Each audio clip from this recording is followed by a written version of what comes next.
Acesse nosso site www.radiochicoxavier.com, instale nosso aplicativo e ouça palestras, radionovela, músicas e mensagens à voz de Chico Xavier.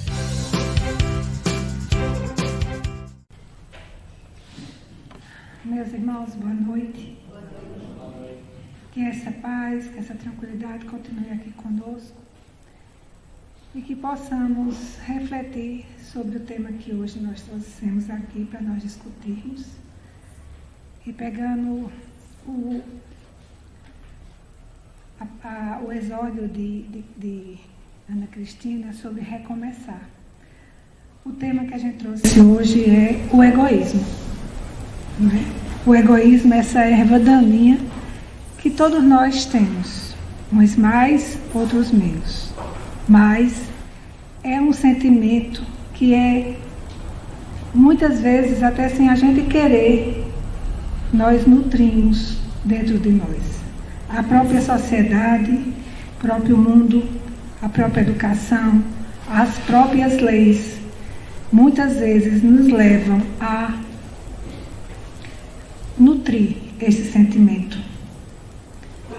E no Evangelho segundo o Espiritismo, no capítulo 11, de amar ao próximo como a si mesmo, Emmanuel nos trouxe: o egoísmo é a chaga da humanidade. É ele que deriva todo o mal que nós temos aqui no planeta. Todas as desgraças são oriundas do egoísmo. Tudo que acontece de ruim, se nós formos analisarmos, nós verificamos que o que está causando é o egoísmo.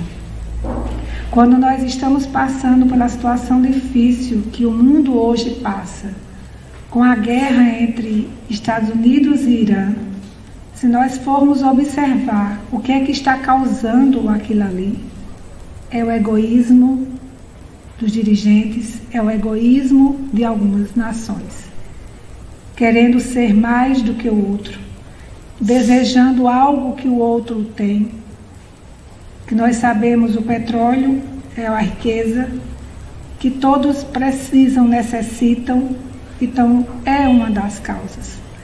Como eu vi alguém postando, por que é que os países não brigam com aqueles outros que não têm nada a oferecer?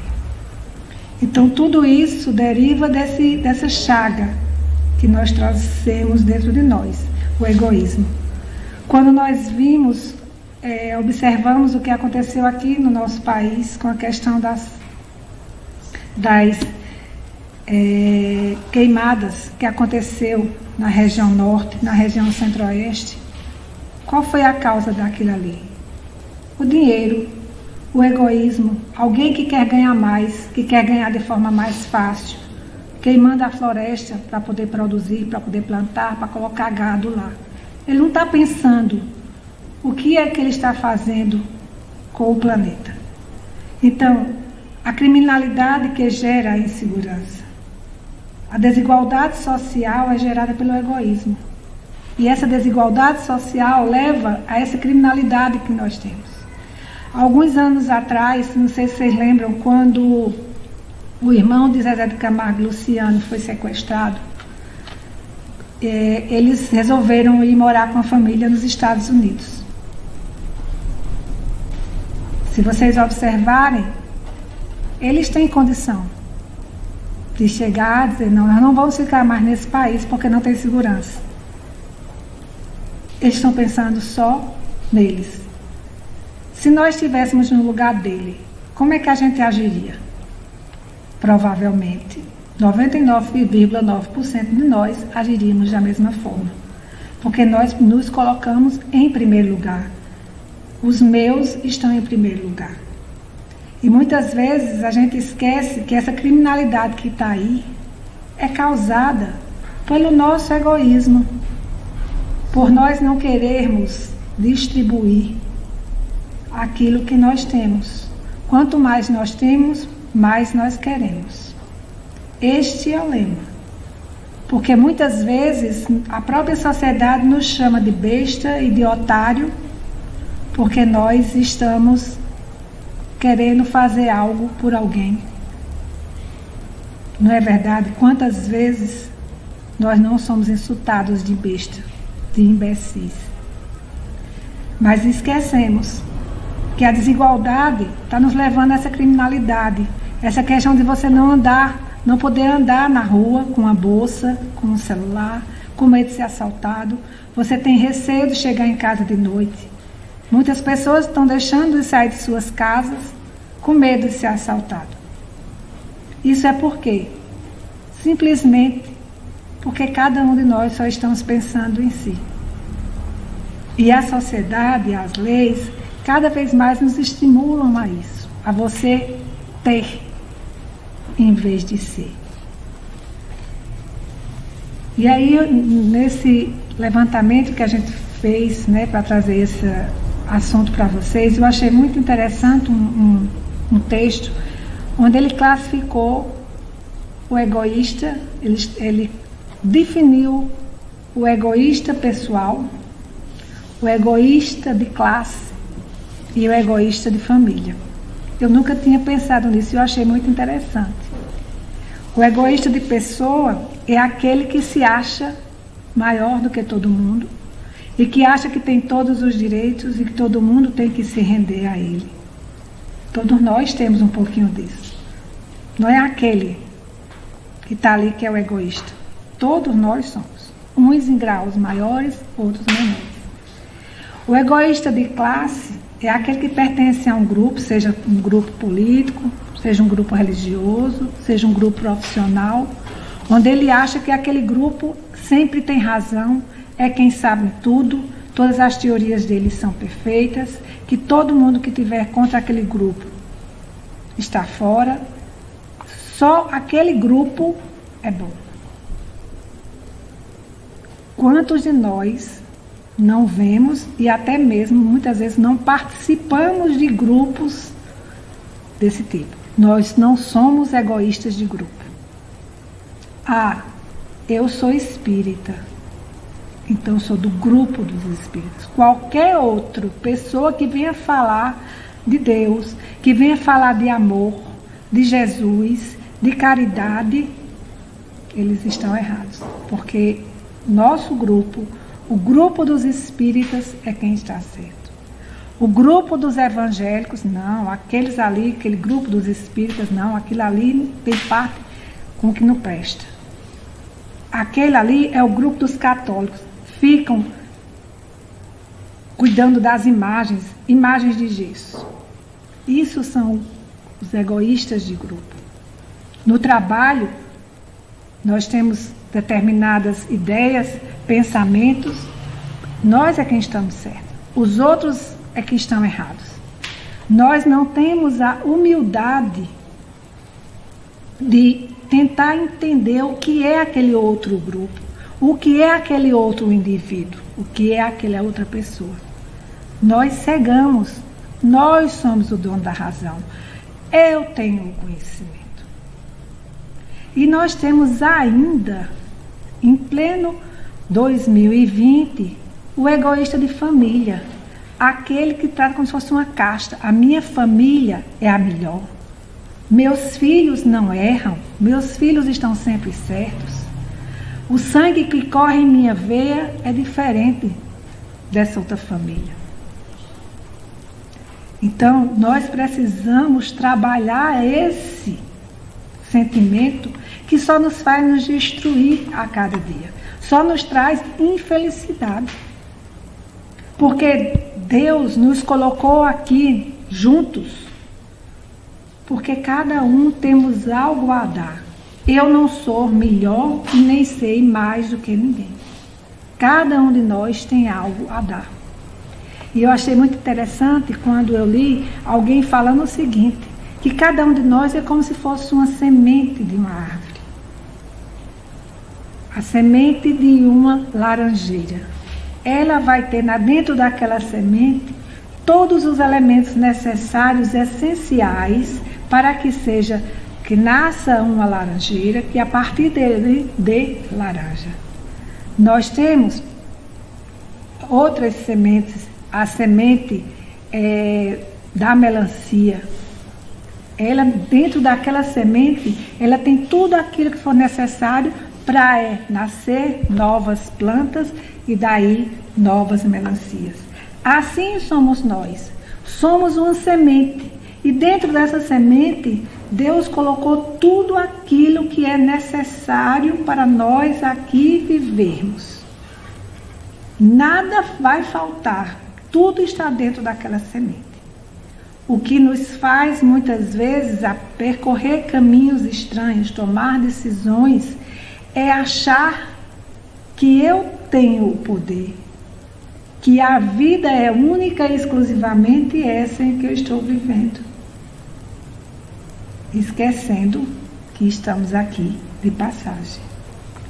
E dentro disso, o que é que causa o egoísmo? E aí, Allan Kardec traz duas definições, duas interpretações muito interessantes. Numa, ele diz o seguinte: o egoísmo e o orgulho nascem de um sentimento natural. Não é uma coisa fora do comum, é uma coisa natural, vem conosco. O instinto da conservação. Deus, para que nos permitisse estar na terra, gostar de viver, para podermos exercitar, praticar aquilo que aqui viemos, aquilo que está dentro da nossa sementinha, possamos deixar brotar, nós precisamos estar na terra, precisamos gostar de estar aqui. E aí de onde vem o instinto, a lei da conservação. O problema está em quê? Em que todos os instintos, eles têm sua razão de ser e sua utilidade, porquanto Deus nada pode ter feito de inútil. O problema está no exagero que nós demos a esse instinto, a esse sentimento de ter, de continuar, de viver aqui na Terra. De achar que nós somos mais do que realmente somos. De deixar de olhar para dentro de nós e tentar identificar o que é que está dentro da minha semente e o que é que eu tenho que produzir. Qual é o resultado que eu tenho que entregar, que eu tenho que produzir a partir daquela semente, que foram tudo aquilo que Deus me deu. Então, Allan Kardec fala, ele não criou o mal. O homem é quem o produz abusando dos dons de Deus, em virtude do seu livre-arbítrio. Porque Deus é tão misericordioso que ele colocou, Deus, fomos a sementinha, colocou ali, e nós é quem vamos decidindo o que é que nós vamos fazer, o que é que nós vamos produzir. Contido em justos limites, aquele sentimento, quer dizer, o egoísmo, é bom em si mesmo. A exageração é o que o torna mal e pernicioso. Isso acontece com todas as paixões que o homem frequentemente desvia do seu objetivo potencial. Então, esse instinto de conservação, essa questão de nós gostarmos de nós mesmos e querermos sempre o melhor, isso é uma coisa natural. O que nos prejudica e que está prejudicando a nós, seres aqui encarnados, é o exagero desse sentimento. É o exagero de que nós precisamos querer, poder, ter tudo que nós achamos que devemos ter, que todos os direitos que nós achamos que nós devemos ter. Isso é o que nos prejudica. Isso é que nos leva a essa vida que muitas vezes nos dizemos de vida tão infeliz, de vida de tanta dificuldade, de tantos obstáculos. Esquecendo que tudo isso são causados por nós mesmos na hora que nós tomamos decisões, tomamos ações que vão contra aquilo que Deus espera de nós. E esquecendo que nós somos os responsáveis e nós iremos colher aquilo que nós plantamos. Eu não vou plantar banana e colher abacaxi. Eu só colho aquilo que eu plantei. E Allan Kardec também afirma que esse sentimento de egoísmo vem muito pela crença no nada. O homem concentra forçosamente todos os seus pensamentos na vida presente. Se nós analisarmos apenas que a vida é única e exclusivamente isso que aqui nós estamos vivendo, realmente não temos muito o que fazer, não. É lutar para conseguir ter tudo que eu quero e posso, porque a vida pode terminar amanhã, então eu tenho que conseguir tudo hoje, não importa a quem eu vou prejudicar, o que é que eu vou fazer, não quero saber. Eu quero viver, a vida tem que ser em abundância, mais que vida. Essa vida que aqui hoje eu estou. Esquecendo que essa vida vai passar. Que um dia, por mais que eu não creia em nada, que eu não acredite em nada, um dia essa vida aqui, ela vai ser ceifada. Para onde eu vou, o que eu vou ser, se vou para o céu, se vou para o inferno, se não, acabou, não existe mais nada. Mas essa é a certeza que todos nós temos. Um dia nós teremos a nossa vida, a nossa existência aqui nesta terra ceifada. E pensando, esquecendo isso, que eu acho que a misericórdia de Deus é demais. Ele faz com que, por mais que nós, até mesmo nós que somos espíritas, que acreditamos que estamos aqui, que esta é apenas uma de todas as vidas que teremos e que a cada vida que nós temos é um presente divino para nós melhorarmos, a gente não pensa no nosso dia a dia, eu estou aqui hoje, mas pode ser que daqui para quinta-feira não esteja mais aqui, que eu já desencarnei. A gente não pensa assim, graças ao Senhor Deus. Porque também se nós pensássemos assim, nós íamos ficar de braço cruzado, triste, esperando que ela chegasse. Ele não nos permite isso. Mas nós que aqui nos encontramos no centro espírita, que somos privilegiados por conhecer a doutrina, por conseguirmos ter instrumentos para criar dentro de nós a fé racional, nós precisamos combater o egoísmo. Nós não deveríamos ter teoricamente egoísmo. Por quê? Porque nós sabemos que a vida é só essa. Nós sabemos que aqui estamos apenas de passagem, são apenas alguns pequenos intervalos de tempo que aqui passamos. Mas, mesmo assim, sendo privilegiados como nós somos egoístas. E todos nós sabemos que aqui muito será dado, muito será cobrado. Então, a cobrança para nós é muito maior no combate a essa erva daninha. Allan Kardec, ele fala, que esta preocupação exclusiva com o presente conduz naturalmente a pensar em si antes de tudo. É, portanto, o mais poderoso estimulante do egoísmo. E o incrédulo é consequente consigo mesmo quando chega a esta conclusão.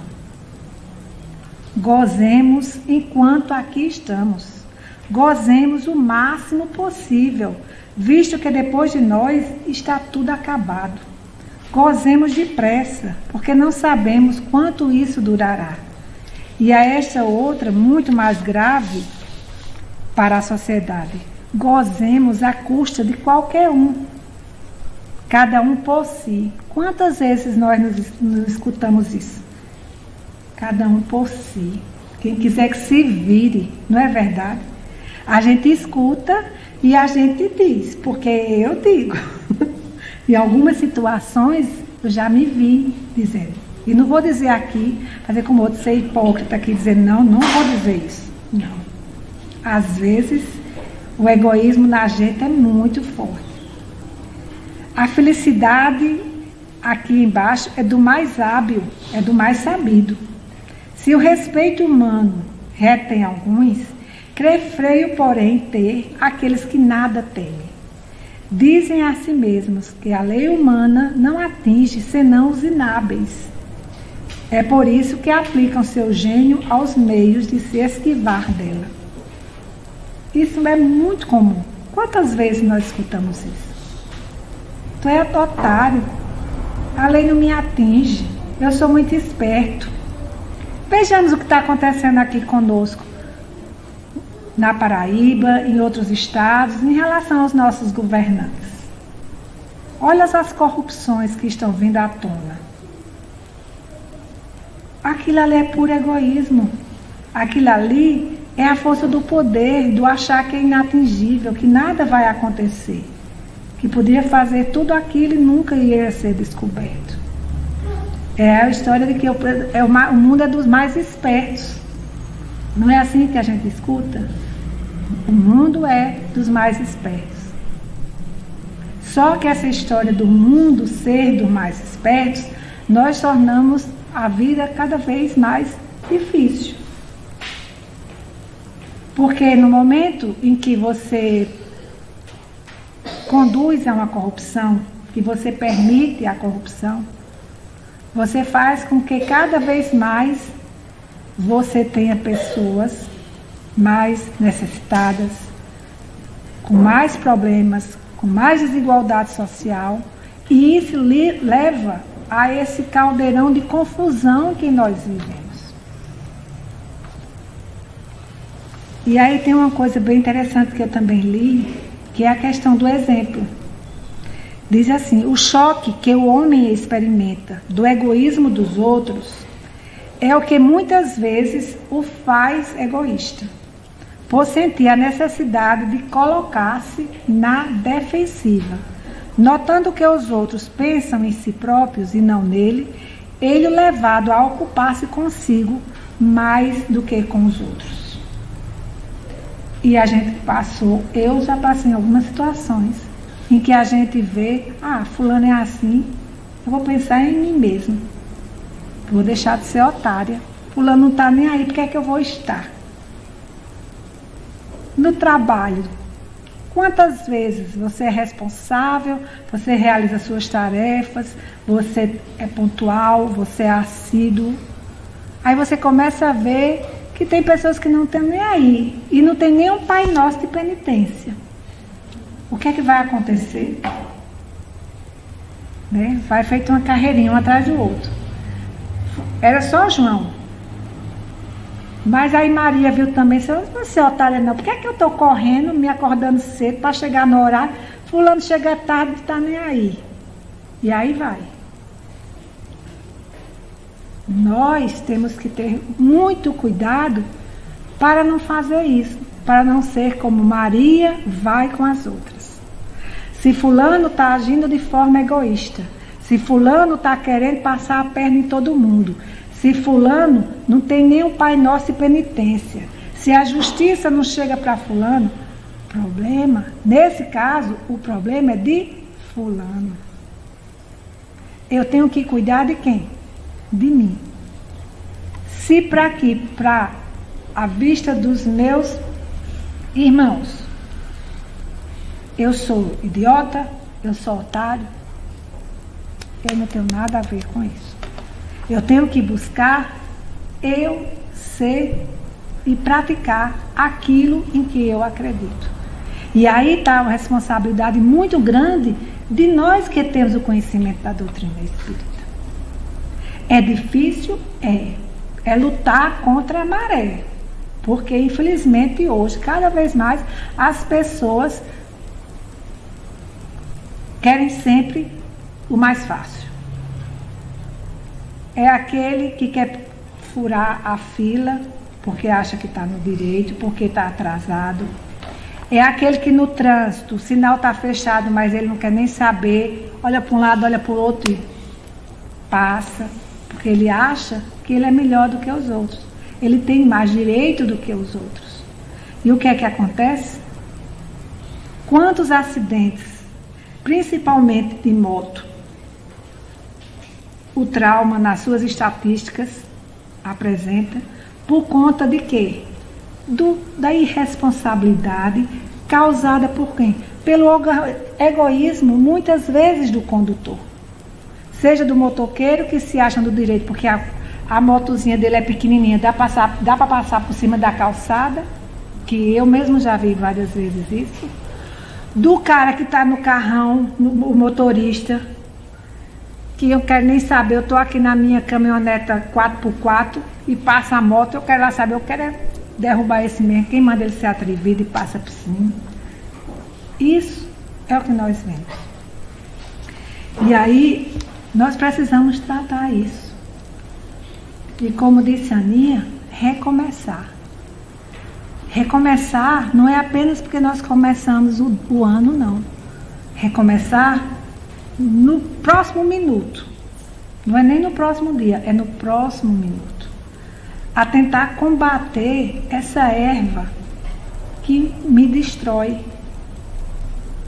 e que faz com que eu, cada dia, diminua o peso, o valor, o tesouro que eu possa levar quando eu voltar para a pátria espiritual. E aí vem a questão que, como disse Allan Kardec, esse sentimento é um sentimento natural. Nós é que, pela nossa inferioridade, fazemos com que ele fique, estimulamos, motivamos, aumentemos cada vez mais em nossas vidas esse sentimento. Então, a criança, quando nós somos crianças, que aqui chegamos, nós trazemos a nossa bagagem espiritual. E o egoísmo, além de ser um natural, eu trago ele de outras existências. E aí vem a responsabilidade dos pais, dos que são responsáveis por educar, nos educar, e nós que educaremos as crianças que chegam até nós. E aí, no Evangelho segundo o Espiritismo, no capítulo de Honrai a vosso pai e a vossa mãe, tem o seguinte parágrafo: desde pequenina, a criança manifesta os instintos bons ou maus que traz de sua existência anterior. A estudá-los, devem os pais aplicar-se. Todos os males se originam no egoísmo e do orgulho. Espreitem, pois, os pais os menores indícios reveladores do germe de tais vícios e cuidem de combatê-los, sem esperar que lancem raízes profundas. Ele diz que nós, que somos responsáveis pelas nossas crianças, façamos como o bom jardineiro, que corta os rebentos defeituosos à medida que os vê apontar na árvore. Se deixar se desenvolver, que se desenvolvam o egoísmo e o orgulho, não se espantem de serem mais tarde pagos com a ingratidão. Isso é muito forte para todos nós que temos sobre nossa responsabilidade crianças. Nós precisamos identificar nessas crianças esses sentimentos e termos força e sabedoria através da educação para combatê-los. E na Revista Espírita, Jornal de Estudos Psicológicos de 1864, eu achei um artigo muito interessante que falava dessa questão do egoísmo nas crianças.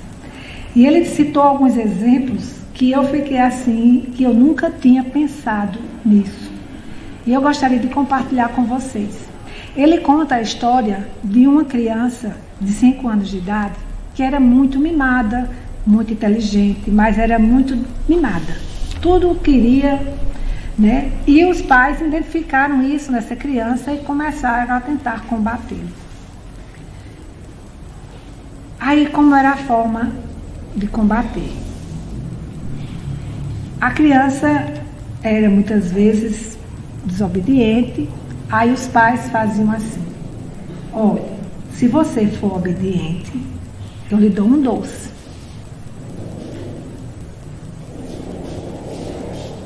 E aí, ela continuava desobediente, mas os pais davam doce. Então ela já sabia que nem precisava obedecer, porque sempre ia ganhar o doce. Aí os pais, não, vou fazer o seguinte: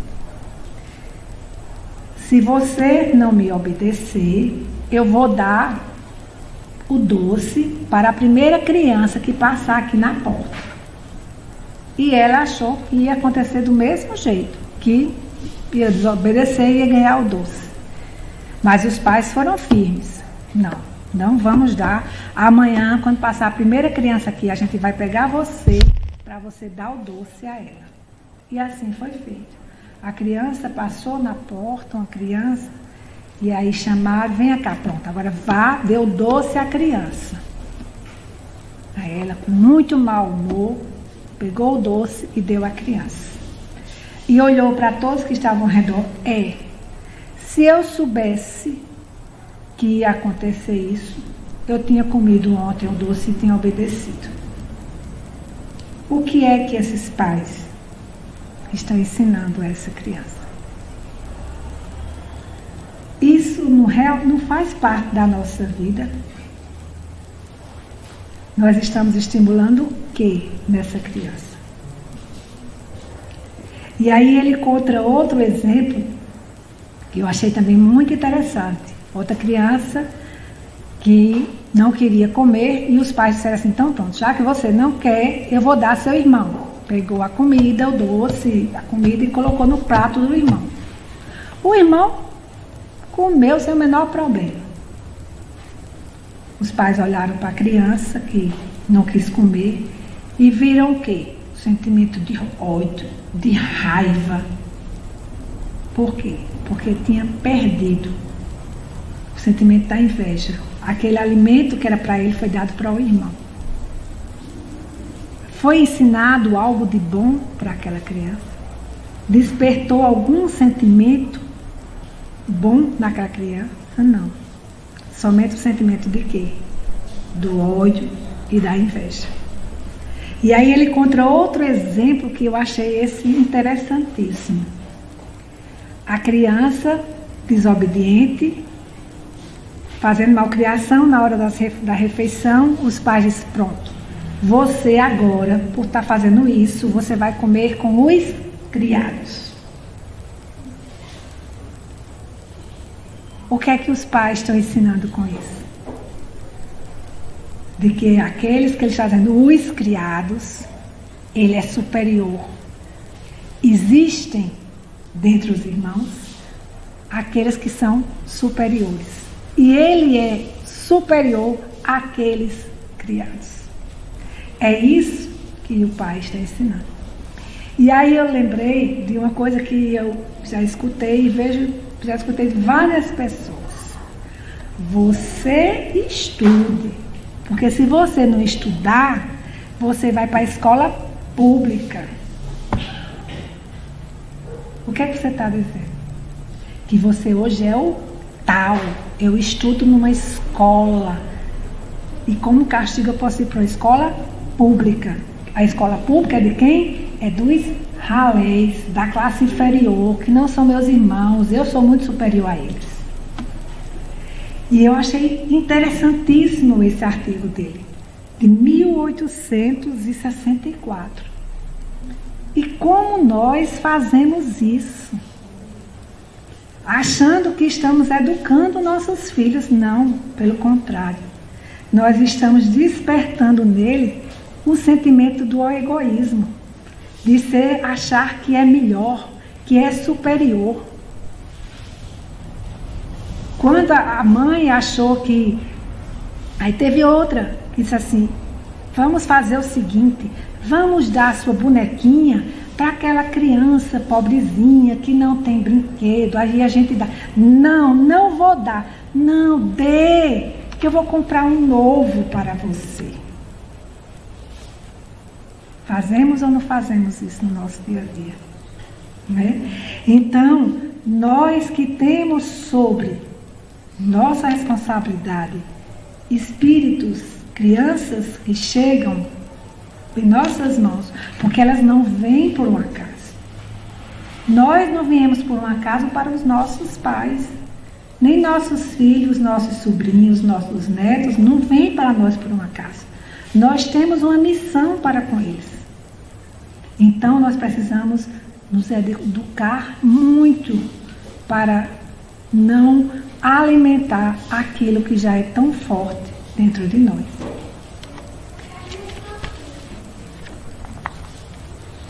E aí uma outra coisa que eu achei interessante sobre o egoísmo é que muitas vezes nós temos dúvidas.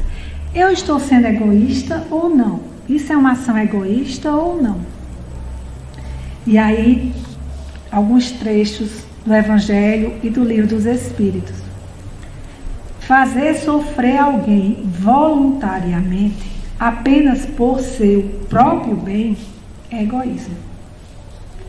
Sofrer pelos outros é caridade. Tais os preceitos do Cristo.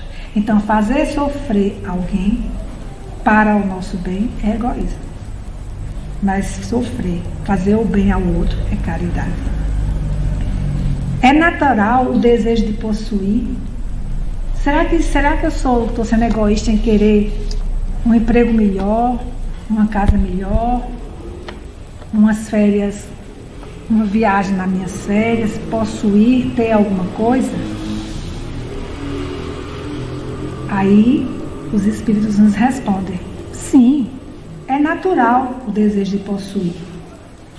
Mas quando o homem deseja possuir para si somente e para a sua satisfação pessoal, o que há neste caso é o egoísmo.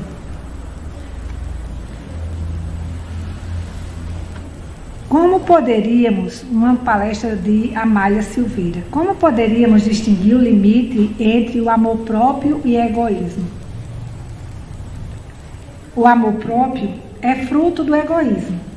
A diferença do gostar de nós mesmos dentro do limite da lei está no excesso da importância que damos a nós mesmos. Igualemo-nos ao outro e encontraremos o equilíbrio do amor próprio. Nos igualar aos outros. Saber que somos todos iguais. A sementinha de Cláudia é a sementinha que Cláudia precisa para desenvolver, para produzir, para buscar seu progresso moral aqui. A sementinha de Denis é a sementinha de Denis. Ele tem lá o necessário para ele produzir o que ele bem entender. Não somos melhores do que os outros. Somos todos iguais dentro da situação que nós fomos postos. O rico e o pobre, não há diferença. Apenas as condições em que cada um veio, com as provas, os desafios que eles vieram, são necessários para a sua evolução espiritual. Muitas vezes, o rico, ele veio na condição de ter o controle, ter o domínio de bens materiais, porque ele precisa passar por aquela prova. Que muitas vezes, ter posse é uma prova muito mais difícil do que aquele que vem com as necessidades básicas. Querer ser o melhor profissional em sua área, ser melhor que os demais, é egoísmo ou é um desenvolvimento necessário? Depende de como você se sente diante do outro com essa valorização. Você pode saber muito, mas tudo que sabes terá como dever ensinar o outro. Então eu posso ser, dentro da minha profissão, muito melhor do que todos os outros meus pares. Mas eu não posso me achar que eu seja melhor. Eu consegui conhecimentos, mas eu tenho a obrigação de compartilhar com aqueles que estão ao meu redor. No momento que eu estou num grupo, num ambiente, em que eu tenho muito mais conhecimento, muito mais condição do que os outros demais membros, e tenho aquilo ali como sendo superior aos outros, eu estou sendo egoísta.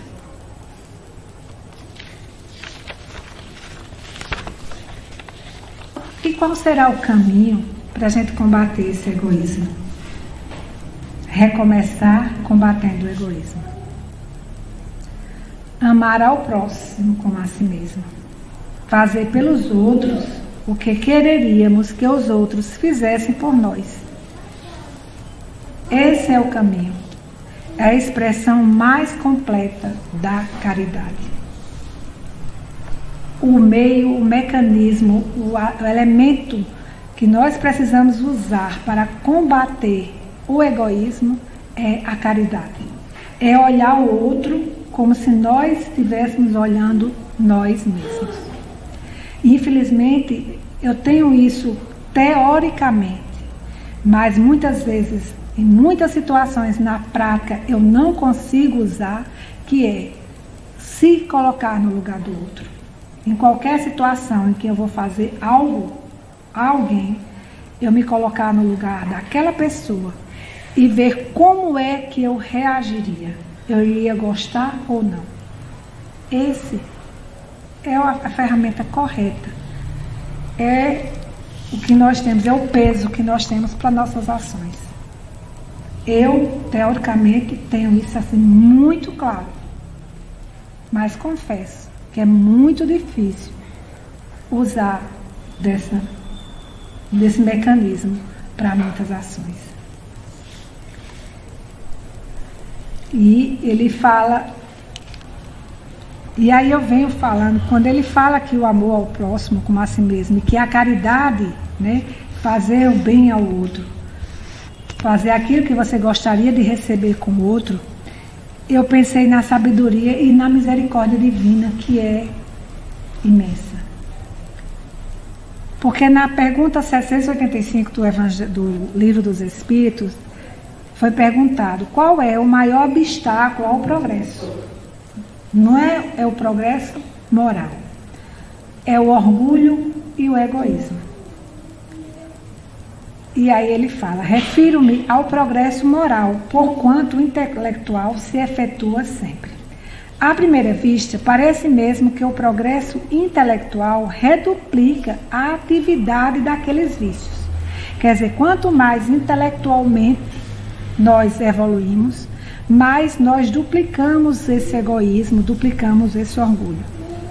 Desenvolvendo a ambição e o gosto das riquezas, que a seu turno incitam o homem a empreender pesquisas que lhe esclarecem o espírito. Assim é que tudo se prende no mundo moral, como no mundo físico, e que do próprio mal pode nascer o bem. Aqui é onde eu falo da sabedoria e da misericórdia divina. O progresso intelectual, o progresso material, como nós podemos dizer, incita o homem a ele buscar o progresso moral. Então, Deus nos permite que evoluímos intelectualmente, materialmente, porque Ele sabe que nós, em busca disso, chegaremos ao ponto de que a gente tem que parar e buscar o nosso progresso moral. E eu achei essa resposta, assim, impressionante. E é uma grande verdade. Quando eu citei o caso de Luciano e Zezé de Camargo, que são aquelas pessoas que conseguiram bens materiais, riquezas, e eles foram para outros países, e é o que está acontecendo muito no Brasil hoje, muitos brasileiros estão partindo do país, pelas condições que nós aqui nos encontramos. Esse é o passo que nós temos hoje, mas isso vai nos levar a chegar a uma conclusão de que não adianta eu ter posse e correr o mundo todo e fugir. Eu vou precisar trabalhar a causa. E essa causa é justamente eu trabalhar para que eu mude, para que eu torne-se menos egoísta, e a partir daí dê os exemplos, e assim eu vou levando para a minha família, eu vou levando para o meu trabalho, e assim a gente vai conseguindo mudar. Parece sonho, mas não é. Se nós estudarmos a história, nós vamos ver que nós evoluímos muito. Que antes da lei de olho por olho, dente por dente, qualquer desgraça que acontecia, Quem recebeu aquela desgraça saía destruindo tudo, independente de quem foi que fez, que causou a desgraça ou não. Evoluiu, foi para aquele olho por olho, dente por dente. Então eu vou fazer, foi Emmanuel que me causou aquilo, vai ser com Emmanuel que eu vou ter que dar conta. Então já é evolução. E nós estamos evoluindo. Nós ainda somos inferiores, que ainda não consegue observar isso. Mas Deus, na sua sabedoria divina, as coisas estão evoluindo. Falar sobre isso que nós estamos falando, sobre egoísmo, sobre tudo isso que a gente trata muitas vezes aqui, isso é evolução. O homem, na questão 917, o homem deseja ser feliz e natural é o sentimento que dá origem a esse desejo. Por isso é que ele trabalha incessantemente para melhorar a sua posição na terra, que pesquisa as causas de seus males para remediá-los. Inicialmente, ele vai buscar cada vez mais ter uma vida melhor materialmente, mas chega-se ao ponto de que só aquilo já não vai resolver. E aí ele tem que começar, nós precisamos começar a olhar para onde? Para dentro de nós mesmos. Porque as respostas estão dentro de nós, naquela sementinha que eu sou. Não está fora, não está no mundo exterior. O que é que nós vemos hoje? Uma insatisfação tremenda, uma depressão que está atingindo inúmeras pessoas. Onde é que está a causa disso? Está nisso, em buscar fora. E fora nós não vamos encontrar. Nós precisamos buscar dentro de nós. Nós precisamos buscar qual é a razão dessa minha existência. E aí, tendo consciência dessa razão, aí eu consigo viver. Independente de ter, mas totalmente dependendo de quê? De ser.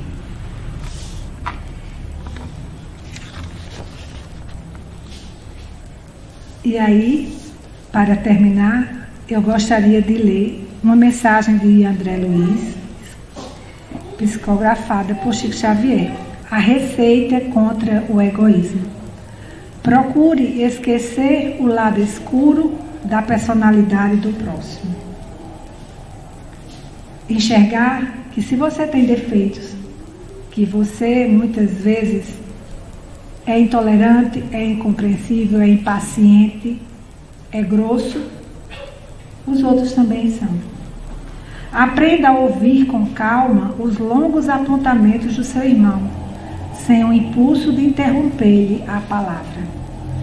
Ouvide a ilusão de que seus parentes são as melhores pessoas do mundo e de que a sua casa deve merecer privilégios especiais.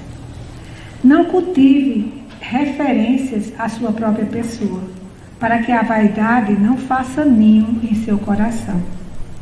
Escute com serenidade e silêncio as observações ásperas dos seus superiores hierárquicos e auxilie com calma e bondade os companheiros ou subalternos quando estiverem tocados pela nuvem da perturbação. Receba com carinho as pessoas neurastênicas ou desarvoradas, vacinando o seu fígado e a sua cabeça contra a intemperança mental. Abandone toda espécie de crítica, compreendendo que você poderia estar no banco da reprovação. Habitue-se a respeitar as criaturas que adotem pontos de vista diferentes dos seus e que elegeram um gênero de felicidade diversa da sua para viverem na terra com o necessário equilíbrio. Honre a caridade em sua própria casa, ajudando em primeiro lugar aos seus próprios familiares, através do rigoroso desempenho de suas obrigações, para que você esteja realmente habilitado a servir ao mundo e à humanidade, hoje e sempre. Então, esse item 10, muitas vezes nós queremos fugir da nossa família, esquecer a nossa família, mas não podemos. Se ali fomos colocados, ali temos missão a realizar. Tenhamos paciência com os nossos familiares. o amor que foi colocado, os laços familiares aqui na terra, os laços de sangue, nos são dados porque temos algo a ensinar e a aprender. Não desperdicemos essa oportunidade dentro da nossa própria família. A caridade começa dentro do nosso próprio lar. Não adianta eu fazer caridade fora, quando eu estou deixando os meus a necessitar da minha ajuda, do meu equilíbrio e do meu amor. Que Deus nos proteja, que nos guarde, que nos ampare e recomecemos neste minuto a seguir, sem o egoísmo, essa chaga da humanidade. Que Deus nos abençoe.